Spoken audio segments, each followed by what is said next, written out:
biasa menghobir di pagi hari ini selalu mengisi aktivitasnya ke sawah, terutama di hari Minggu nih, weekend. Dalam satu minggu diagendakan sehari untuk melihat keadaan sawah.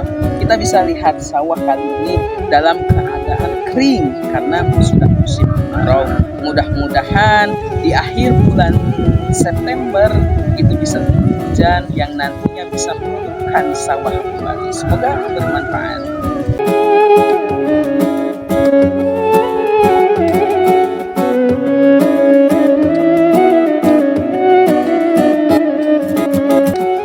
Sok sanaos ayeuna musim kemarau tapi alhamdulillah biasa panen jagong. Alhamdulillah biasa panen jagong anu ieu geus dipanen kembali. Mudah-mudahan dina panen ieu sing ing kabarokahan, terutama nanti bade menghadapi bulan Maulid. Mudah-mudahan biasa ngagemakeun deui gemak Maulid.